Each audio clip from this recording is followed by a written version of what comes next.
I kind of got lost in college and went through the motions of just doing the next thing because it was it was the next thing in front of me without a lot of thought as to where I wanted to end up. The environment is very important. And the older you get, I wouldn't say the older you get, anytime you can have an impact on that. Maybe it's harder when you're younger, your parents are kind of guiding you.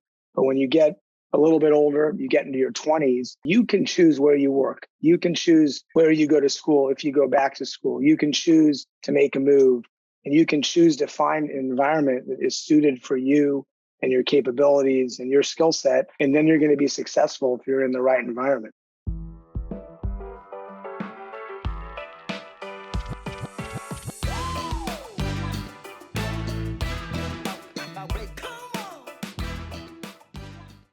Welcome to the Edge of Excellence podcast. On today's show, we've got Danny Sunenshine, CEO and founder of Far West Restaurants, a company that operates Wingstop and Dunkin Donuts all over California. Danny has been recognized by Wingstop as a franchising MVP award winner. He's also been recognized by OC Metro's 40 Under 40 and many other organizations for his excellence. Prior to starting Far West, Danny was an associate in a big law firm. He went to an Ivy League school. He got the great job in law. And one day he decided that wasn't for him, and he had to reinvent his career. On today's show, you're going to hear about him talking about aiming for empathy and how he went into this new role focused on dealing with people, building relationships, understanding people, and finding others to fill in the gaps in all the areas he wasn't really an expert. He'll talk to you about creating an environment for yourself that's supportive, whether it's at school, in your job, but definitely keeping yourself open-minded and optimistic when dealing with your friends and family who are trying to support you. Very excited to have Danny on the show today. Welcome, Danny Sunenshine, to the Edge of Excellence podcast. Danny Sunenshine, welcome to the show and welcome to the Edge of Excellence. How are you doing today? I'm doing great, Matt. Really happy to be here with you. Well, I really appreciate you making time. I really appreciate you helping me fulfill my mission. I really appreciate your generosity as always. Thank you very much. Absolutely. Anything to help you, Matt. All right. Well, we're going to start off today like we always start off. It's different every time I ask anybody. So I'd like to know, and the listeners would like to know, what is your definition of excellence? I went to a very small boarding school up in Ojai, and in our high school song had this phrase that I've always tried to live by, and it's to do the best work in the world you can do until the best you can do is all done. What that means to me, it's not the best work in an objective sense, comparing yourself to others, but the best work only you can do because there's only one of you. And it's in all areas of your life, work, family, and friends. And it doesn't mean being perfect in any area, but given your own limitations, it's trying to do the best work you can. And I think if you do that, you'll achieve whatever excellence means to you. Interesting that you left two of the F's off. So family, check. Friends, check. Work, there's an F word for that. I don't remember what it is. You miss fitness and faith. And I got to say, Danny, you and I have been friends for a while. I just had Darren Anderson. We just recorded a podcast with him. I didn't say this on the podcast, but I run the Strava when I mountain bike. And when I'm done with my hardest ride, when I go the fastest, I look and Darren's beat me. And I didn't realize, I think he's number 5 in the world for triathletes over 40 or something. So now I know why he was beating me. But I also see you on the Strava every time. So you've got excellence in fitness and you've got excellence in faith. And we're going to sit here today and we're going to talk about how the hell does someone that wants to be a lawyer end up running a giant restaurant chain? We're going to get to that, but that's not why you and I are friends. We're not friends because you and I run businesses. We're not friends because we're both CEOs. We're friends because we went to Germany to go race Porsches and you took us to a camp to broaden our horizons. We're friends because you and I align on the fitness and the faith as much as we do on the friends and the family and the work. So when you say best in the world, until the work is done. How does that apply to your faith and what you do to promote causes of your faith? Well, I think if you look at my faith, um, the underpinning of faith is family and it is friends, and for me, it's heritage. Uh, I'd say it seeps into my work because of how I care about the people that work for me and try to provide them opportunity. But it's not something I think about in terms of striving to be excellent or working towards something. It's just part of me, and it's an underpinning of all those other areas. So I don't think about it and try to espouse it to people. It's part of, it's interwoven in all those other things. And I know you didn't ask me this, you talked about it before, but in terms of why I didn't mention the fitness, I knew I was going to follow Darren Anderson. Nobody's as fit as that guy, so I don't even want to get into that part. Yeah, you don't want to talk about fitness when Darren Anderson's been on the call. And I definitely don't want to talk about fitness when I blew my back out and I just keep eating Jill's cookies and I'm not able to exercise 6 days a week like I like to. So we'll leave that subject off to the side. It is interesting though, because it's the Edge of Excellence podcast. It's listed in entrepreneurship. I don't want it in entrepreneurship. I want it in careers. But oftentimes we get people on here and it's about being the best CEO. But there's people listening to this show that want to be a religious leader. They want to be a charitable leader. They want to be the best Olympic athlete. So how does doing the best work in the world you can do until the work is done apply to people outside of their professional life? Well, it applies to your relationships with your kids, your wife, your family. You can't just leave your effort and your diligence and your grit in the office or in the boardroom or on the pulpit. You need to work at your relationships with your family and your kids, and you can't stop. It's not something you can, achieve a certain level or a certain point in your relationship and then just say, I'm good here. It's something that requires work all the time. And going back to the motto and what I learned in high school is that never ends. And if you're thinking, whatever you apply it to, if you take the family aspect, you might achieve a certain relationship with your kids at a certain point, but you can't stop. They're always going to need you. And people change, your spouse will change, their needs are going to change, and you have to keep working at it. If you stop, then the relationship stops. And so you've got to keep that going all the time. And you're saying that you're in high school, you're up at the Thatcher School. By the way, Danny is now on the board. So when something gives something to you, it's often good to give back. So Danny's been on the board of the Thatcher School, giving back to the school that marked him so significantly. You're in high school. Did you know what your plan was? Did you know where you were going? Did you know what you needed to do to be excellent? Yeah, I thought I was going to be either an actor or a politician, and really more so a politician. I spent time in the summer working for our state senator. I was always interested in politics and following it. I decided early on in high school to do that in high school. I was in the student government. I was on the equivalent of it's called the Judicial Council when kids get in trouble that they go before. I ended up being the chair or president of the school. And I thought I would go on to college and pursue that. The acting part I always had an interest in when I was little, and I did it a little bit in high school, but I thought I might pick that up when I got to college. I got to college. And this is another thing I think is very important is placing yourself in the right environment.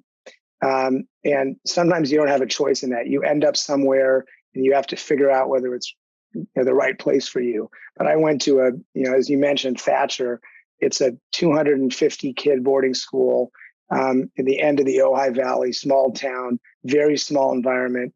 And then I went from there to Penn in Philly, 10,000 undergraduate, 10,000 graduate. And I was a little fish in a huge pond. And never kind of found the right place for me there. I felt kind of lost. It's a contrast with a lot of my friends that went from Thatcher to small environments, small schools.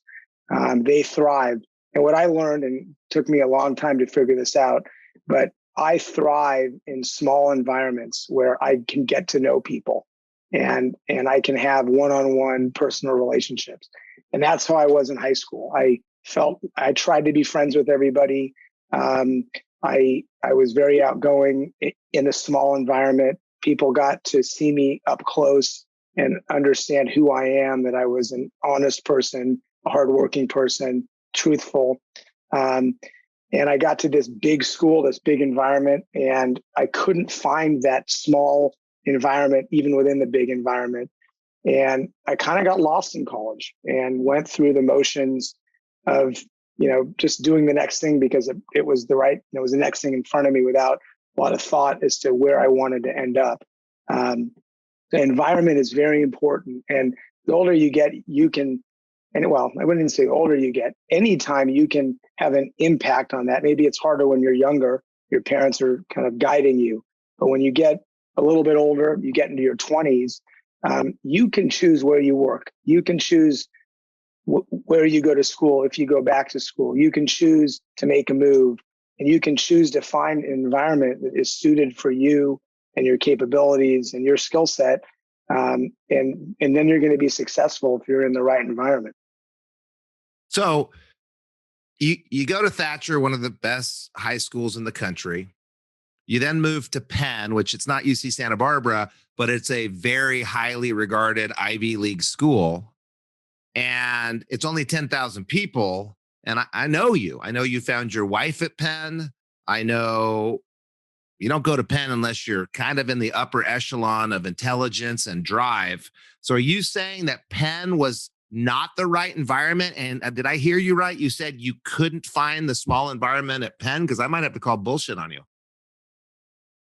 I couldn't find an environment within an environment there. To me, 10,000 undergrad, 20,000 total is a big school in the middle of West Philly in a big city.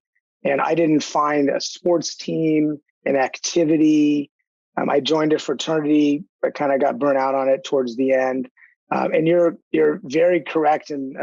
Or I should say, thank you for pointing out that I met my wife there, because I always say I had a bad time there and it was the wrong place for me. And then she says, but you met me. So of course that was, a great part of it and a great benefit of going there. But I never found my home. I never found something that I felt super connected with, involved with, or anything like that. Wow. I didn't know that. Yeah. So college was, besides finding your wonderful, perfect, beautiful wife, college was not the wonderful, exhilarating, eye-opening, life-changing experience it was for me. It wasn't for you. And so therefore that happened after school for you? Well, no, it actually happened before. And I think that's part of that. That's another reason why Penn wasn't, or I should say college wasn't the great experience that it is for other people. I kind of had that in high school, and I made 5 or 6 lifelong, best friends. I just was texting them earlier today. We still talk literally every day. So I had that, growing up, great friend experience in high school. And also, and I think this would have been a lot of other places I could have gone as well. Penn was a very serious place in that most people, unlike a lot of us that don't figure out what we want to do until we get into our 20s and 30s, it seemed to me that everybody there knew exactly what they wanted to do. And I spent the fall semester of my junior year living in Prague, and I came back, and that's kind of about the time in college when people are deciding what they're going to do when they graduate. So when you go to medical school, you're taking the MCAT, you're trying to find an internship. If you're going to go to law school, you're taking the LSAT. If you want to go be a consultant, you're starting to interview with consulting firms, whatever. I came back from Prague. I felt every single person on Penn's campus but me knew exactly what they wanted to do. Now, I know that's BS because I'm sure there were a lot of the other people that were as lost as I was. But I got so scared at that point when I got back from Prague because I'm like, oh crap, everybody else has this already figured out. I'm so behind. What am I going to go do? I was an international relations major, psych minor, total liberal arts. So what am I going to go do? I'll apply to law school. I mean, and it was, and I had it in my family. My mom was a judge, a justice on the California Court of Appeals. My brother was already in law school, having graduated from Penn.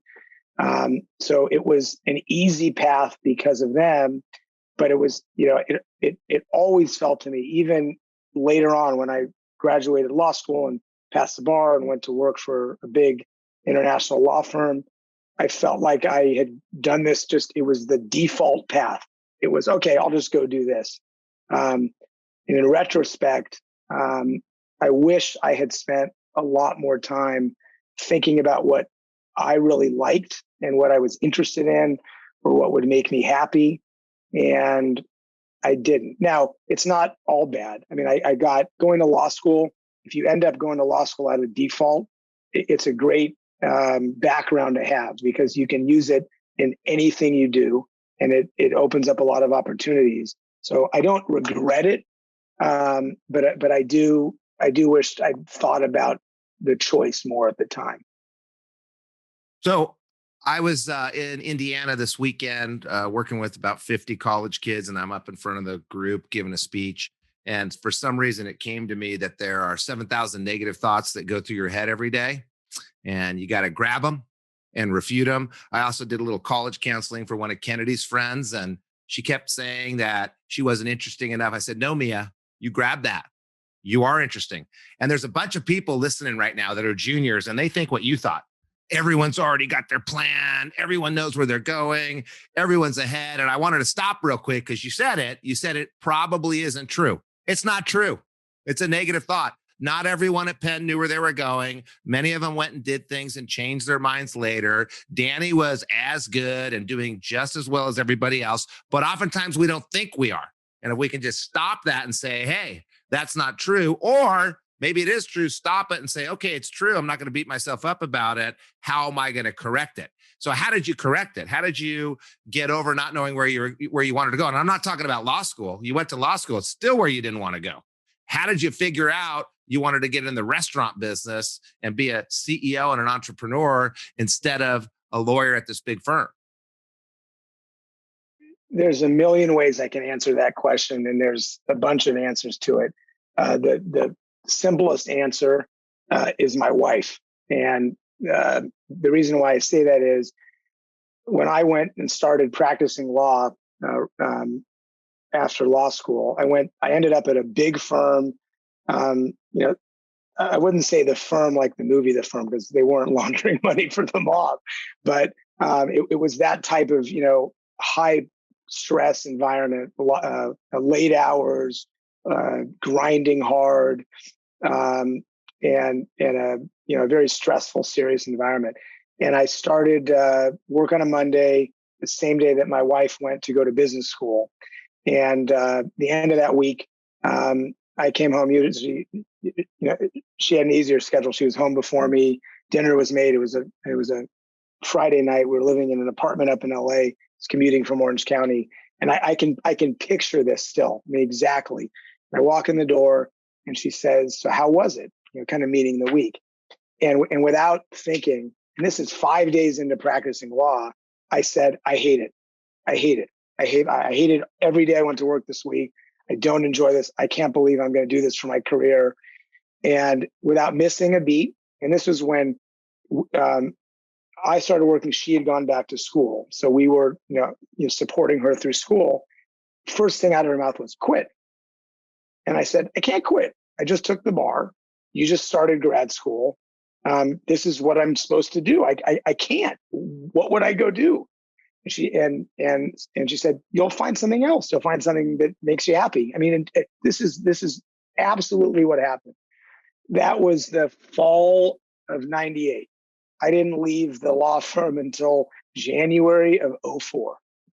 And it was not every day, not every week, but at least once a month, my wife, Carrie, would say, when are you going to leave? What are you going to do? When are you going to leave? You don't like this. Why are you doing this? And even I started out as a litigator. I thought that was the problem. So I switched to corporate, transactional, and I grinded it out. I didn't like it.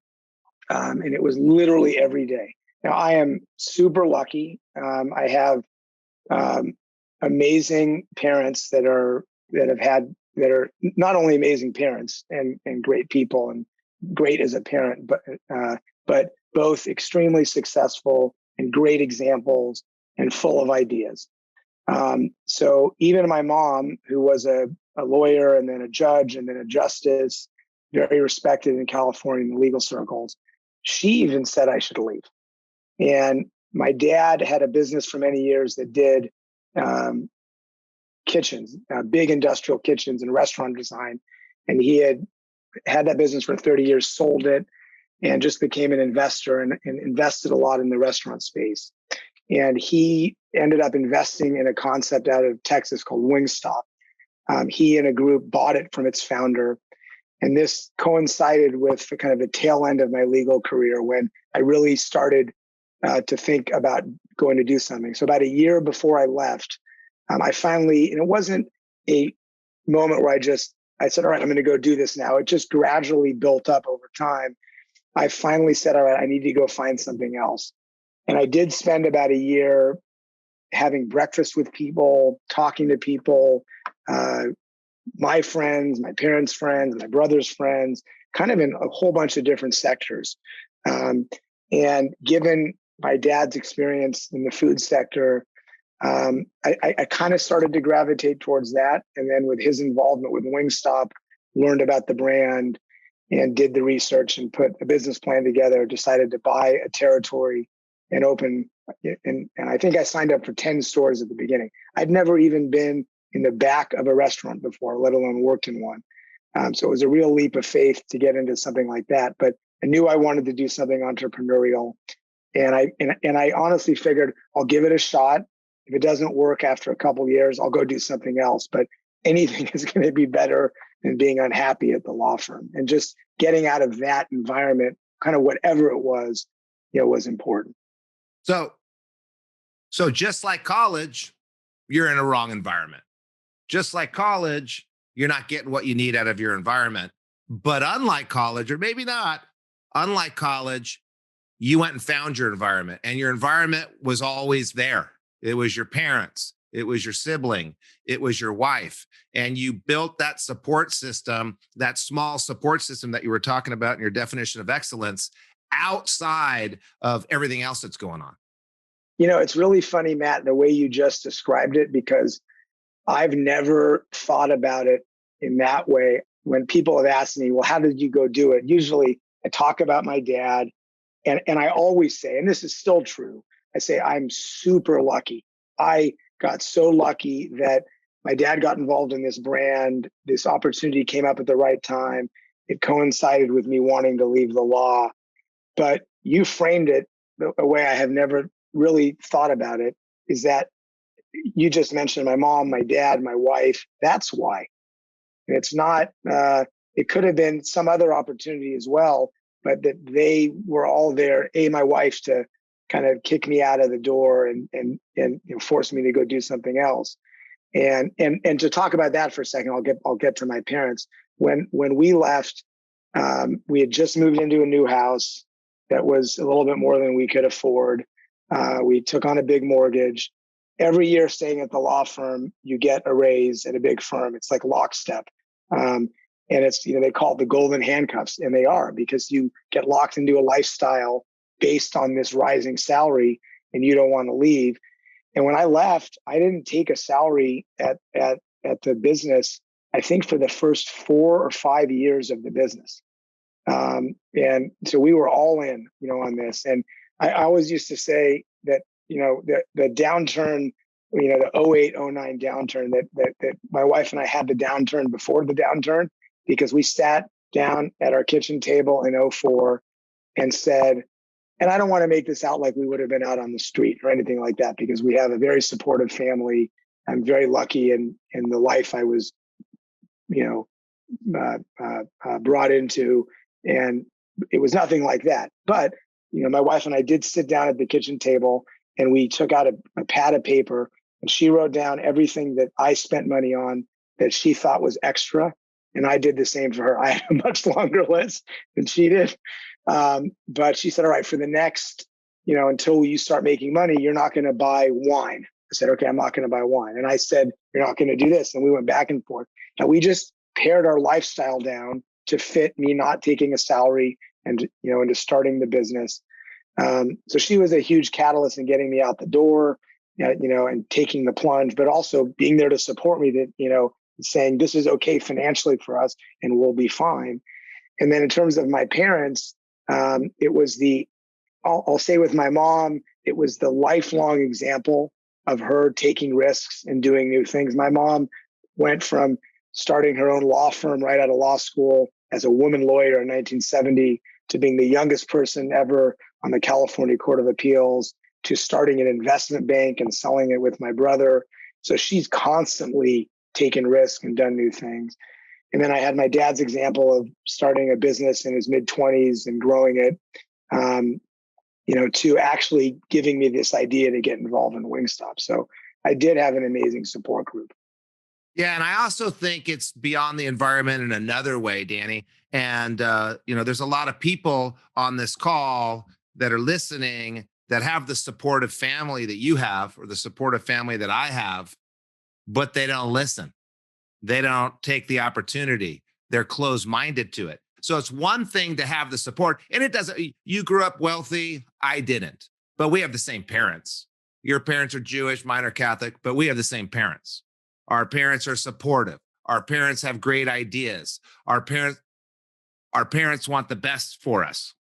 We're lucky in that way. Some people aren't, but maybe there's a friend's parent.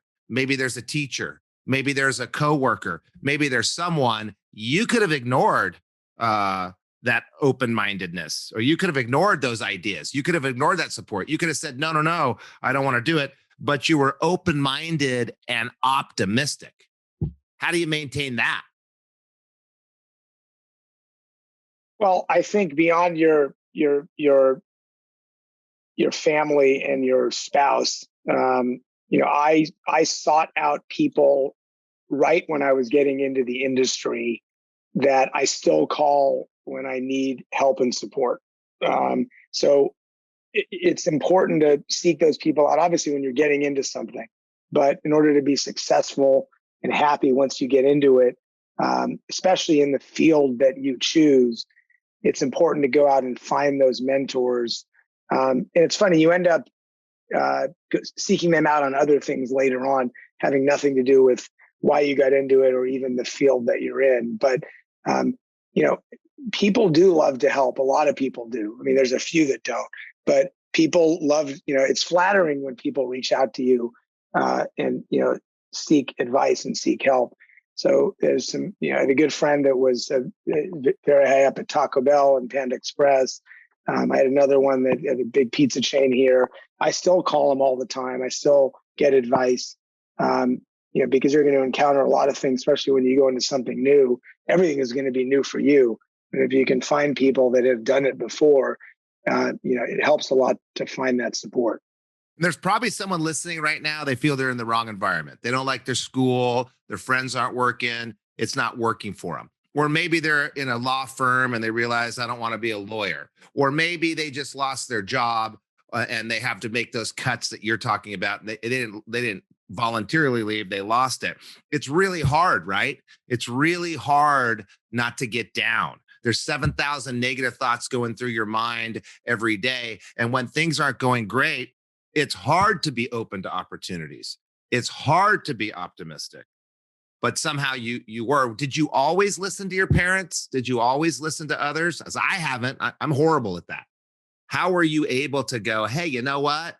My parents are idiots, because all kids think their parents are idiots. But this time, I think they're right. I'm going to take this shot. Honestly, I can't think of, I've certainly disagreed with my parents, my brother, my wife. but I can't think of too many times, or at least anything that's important and material. Now, I don't want any of them to hear this, but I can't think of too many times when they were really wrong. Now maybe on certain details, but on big picture, big things, they've kind of always been right. And they've they understand me. They have my best interests at heart. Not really. I think they've always kind of been right. So not everybody has that. So some of you listening are thinking, golly, I wish I was Danny Sunenshine. And if only you knew, there's a lot of other reasons to wish you were Danny Sunenshine. But Igal and Sheila, who I guarantee are listening, I want them to know that when we rode on that bus in Africa for 5 hours, and I put my kids on the same bus that you had your family on, that was on purpose. Because I knew that Igal and Sheila would have wonderful things to say, and I wanted my kids to be subjected to it. I took that opportunity. So if they're not your parents, you've got a friend around you that has some parents that you can go jump in on and hear what they have to say. You can listen to them. You can be inspired. And Danny's parents have greatly inspired me. And every once in a while, I go to Danny's house, not very often because he doesn't invite me enough. And I walk around with his dad and we look at his artwork and he explains his stories to me. And I leave inspired and I leave motivated. It's not my dad. My dad's great too. Someone else's. So look for the opportunities, be open-minded, be optimistic. It's hard, but Danny, you're a happy guy. It's not that hard for you. Do you have tools though that keep you open-minded, keep you optimistic, that maybe you've been using all this time to make these really tough decisions and not freak out about leaving a high-paying job and starting a business? I have some tools on how I live, which I think relate to that. And I think they lead me to be open-minded. I believe a lot in trying to understand the people around you and to try to be empathetic. I don't always do the best job at it, but especially in a business environment, especially when you have people working for you. And I realize everybody I'm talking to, or the people that are listening to this podcast, might be reversed. You might be working somewhere, but the same kind of logic, is implied. You have no idea what's going on in somebody else's head. You don't know what's going on with their family. You don't know what may be happening to them. And we can be quick to judge and quick to react when somebody doesn't act the way we want or do the thing that we want. But you have no idea what they're going through. And I always remember the REM song. This might be too young for some of you, but everybody hurts. Everybody hurts. Everybody hurts. Everybody has something inside them that might be a struggle for them, that might be difficult. And you got to be empathetic with them. And you're going to develop such great relationships with those people that are going to ground you and that are going to help you. And you're going to be successful in what you're doing with them because you understand them. And so it's, moving forward with empathy, I think, is very important. Yeah, that's EQ. That's the foundation of EQ. Look for what you can like, look for what you can sympathize with, and know deep down inside, we don't have the same background. We don't have the same upbringing. We haven't had the same day. So we don't know what's going on. Be optimistic. Yeah. And everybody has had, some people less than others, but I guarantee you, if you sit down with somebody and talk to them long enough, you're gonna hear something from their past that they struggled with, that they had difficulty with. I had a lot of learning problems before I got to high school. That was finally culminated in me being diagnosed with ADD. And I was kind of, on the cusp of that when people didn't know what it was. Big struggle with me, for me early on that I had to overcome. I did, thankfully, but everybody has something like that, maybe to a different degree. And being able to understand that, I think, is gonna be critical for you. And it doesn't matter. It doesn't matter if you grew up with a silver spoon and all the opportunities and someone dressed you every day and did your hair for you every day and you had a cush life, or you grew up in India with no opportunities. I mean, it just doesn't matter. You have to deal with the cards that you're dealt. You have to overcome what you have to overcome. And if your life's been pretty cush, one day you'll have something. So you either get it in the beginning or you get it in the end. And I'm not being insensitive at all. I'm being realistic. It doesn't matter. You got to do what you got to do. Absolutely. So I just want to talk for a second about what you do. So you went to law school. Oh, by the way, I'm sure you know this. My goal was to be a politician. My goal was to be a lawyer. I have a poli-sci history degree because I knew that that's what you were supposed to do. The only reason I got into business was because I did an internship to help me become a law partner. That was my whole plan. And just like you, I don't think I would have loved law because I can't handle the exactness of it. I can't handle the rules and regulations of a law profession. And I would have gone crazy. So we started off on the same path. We ended up in a similar path, but in a different world. Let me interrupt. I wasn't good at being a lawyer. I couldn't stay being a lawyer. I was probably okay. I couldn't handle the confrontation of it. And even, especially when I was a litigator, it's so confrontational. And I took that in. And then even when you're a transactional attorney, you're trying to get the deal done, but you're still on the other side of the table. And my nature is to just try to accommodate. Everybody can win. Everybody can, we can make peace. And it doesn't work that well in that profession. So understanding, we talked before about putting yourself in the right environment, but you also need to understand your skill set, what you do well, that's inherent. And that matters for what you end up doing as well. So what's your DISC score? What's your DISC test score? What's my what? Oh, you haven't taken a DISC test before? I don't know what that is. Oh my God, you're the only person that doesn't know what that is in the entire business community. So DISC or DISC, driver, influencer, supporter, compliant. Oh, yeah. I've never taken anything like that. Okay, so you're probably an S. To be a real good lawyer, you got to be an asshole. You got to be a D. So you're just too nice of a guy. So you're going off on this path. I luckily am an asshole. I'm just not detail oriented. So I had the other half of not being a good lawyer. And you move into this restaurant business, and you had a little bit of an in that your dad was investing in the company, but you still had to buy the company. You still had to pass the interviews. You still had to pass the matchmaking of the franchisors. What do you need to do if you're in college and you want to run a restaurant chain? What are some of the skills that are unique to being an entrepreneur in that environment, as you see? And what do you do on a daily basis, just job wise, to help people understand, will they like it or will they not like it?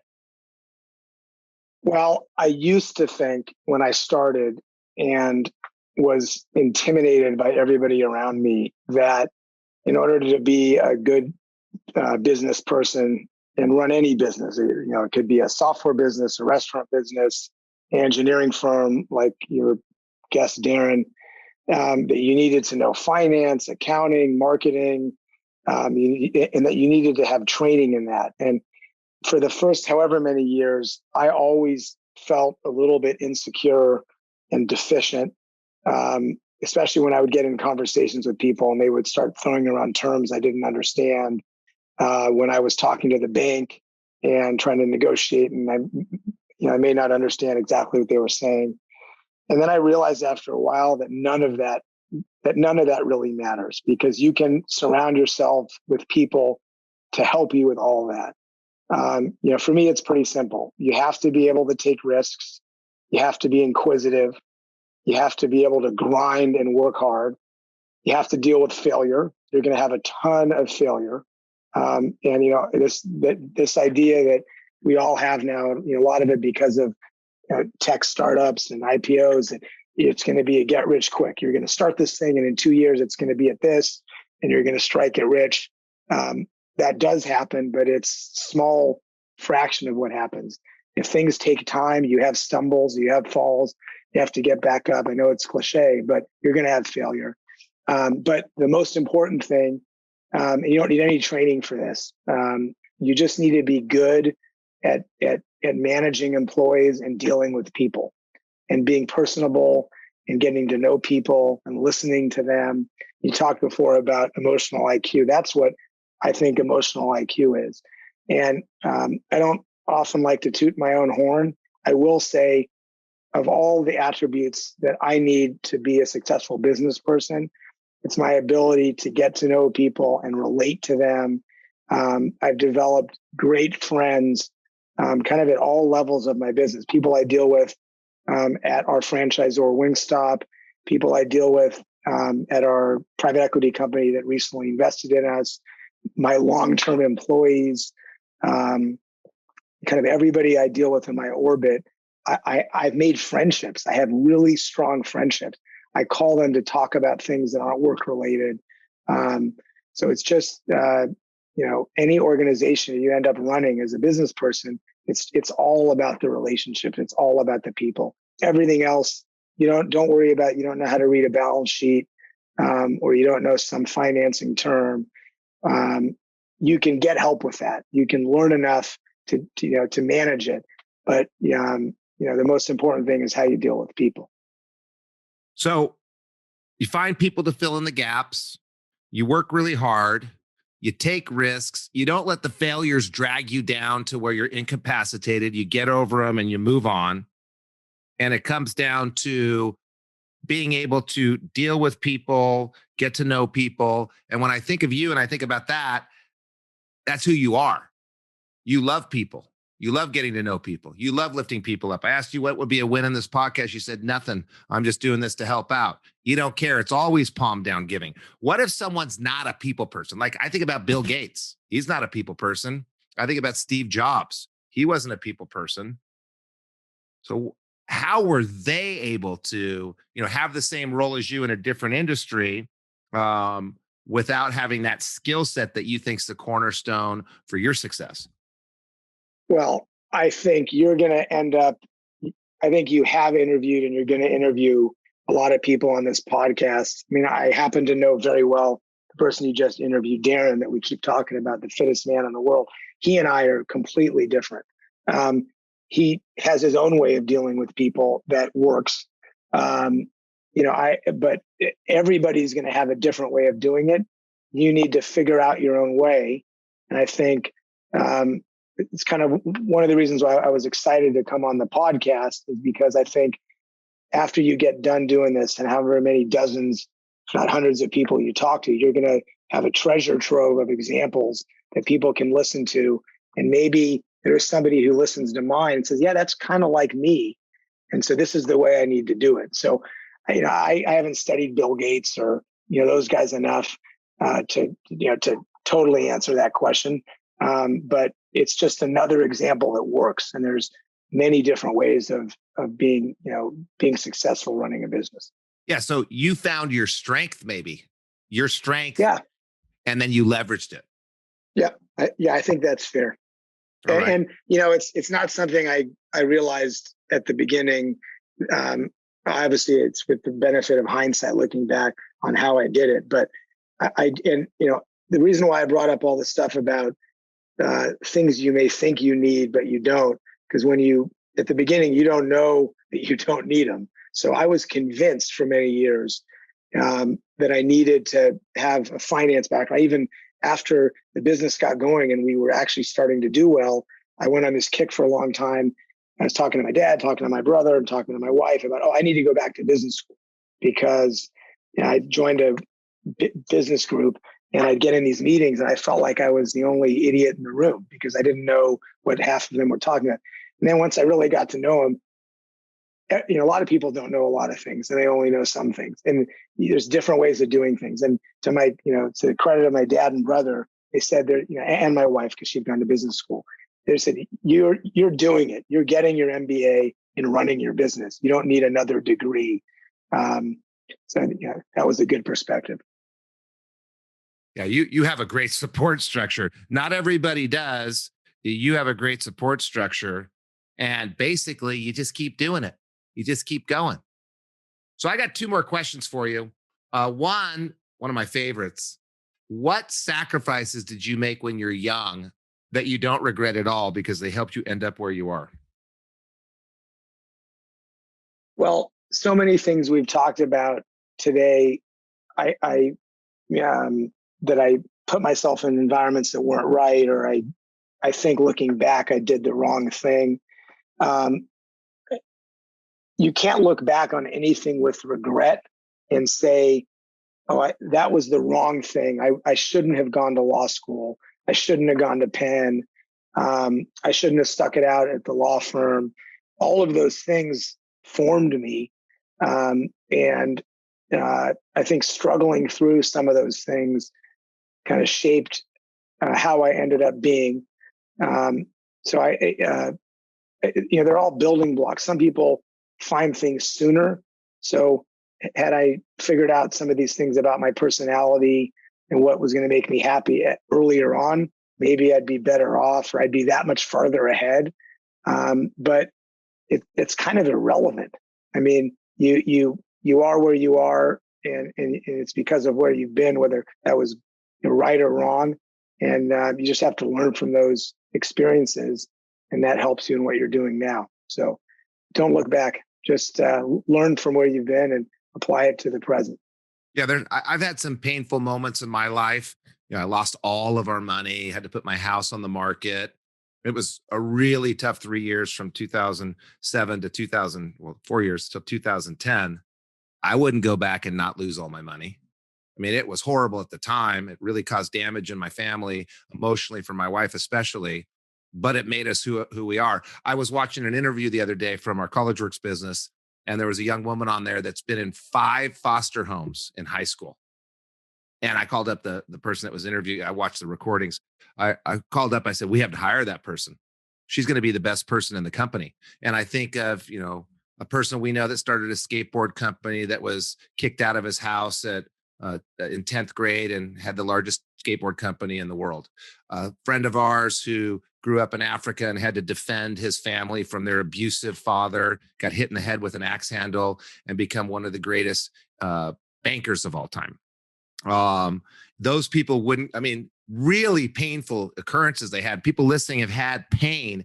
They harness the pain to make them more successful. Now, they all have psychiatrists to deal with it still. You still got to go deal with it, but they harnessed it for something constructive and consider themselves lucky for it.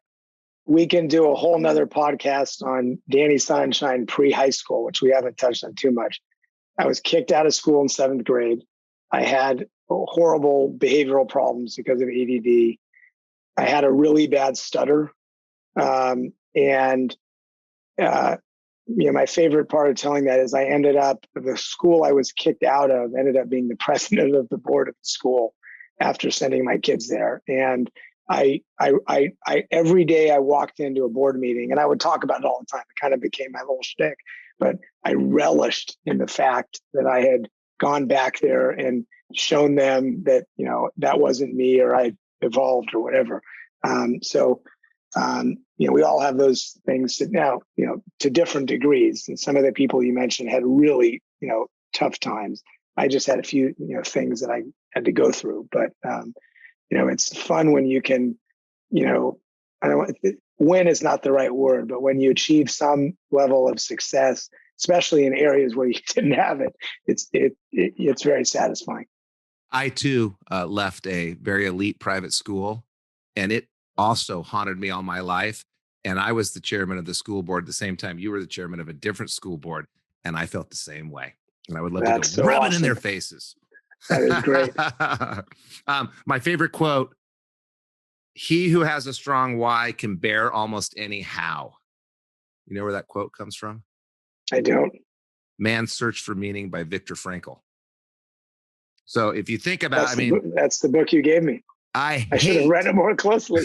It's in the first few pages. It's a Nietzsche quote.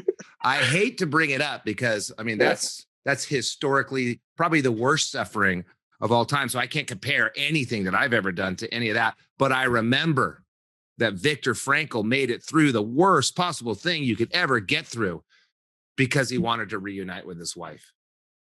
And that was driving him. So no matter how bad it gets, he who has a strong why can bear anyhow. So last question, what advice would you have for your 20-year-old self? Going back, what would you say to yourself to help you get where you are today?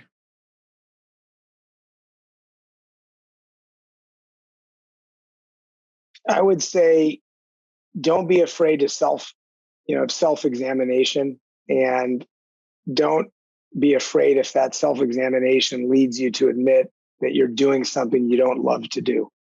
And, I think about, when I was a young lawyer, um, it's the path I went on.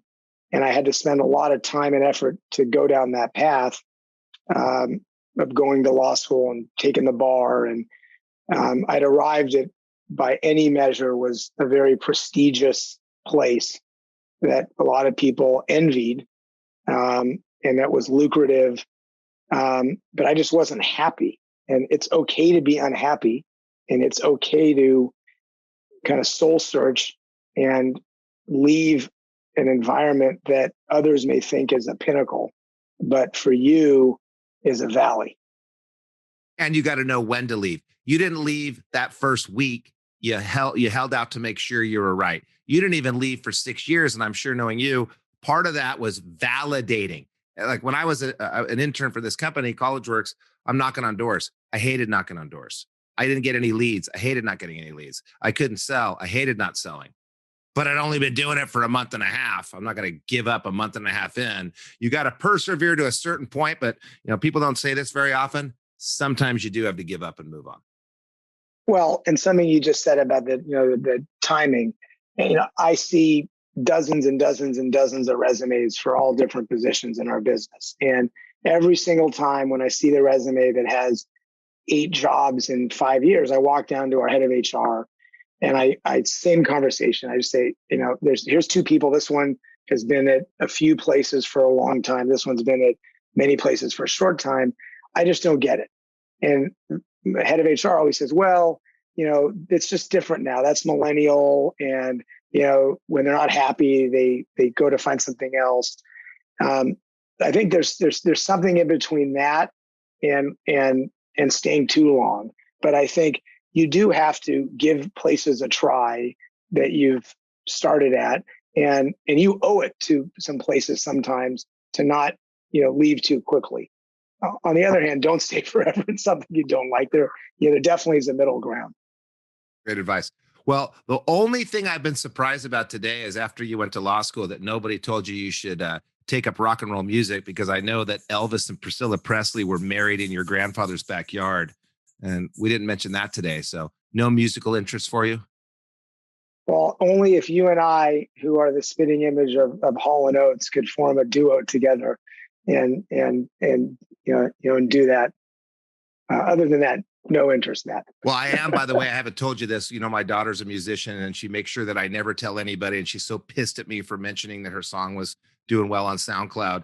I am starting to take up the harmonica. My plan was to bust it out with Kennedy, and she wouldn't know that I know how to play the harmonica, and then we could play music together. But she's made it very clear that she wants nothing from me. It's not my music. I'm an ass for even knowing that she writes songs. So I'm going to take you up on that offer, except you got to play the guitar. I'm going to bust out the harmonica.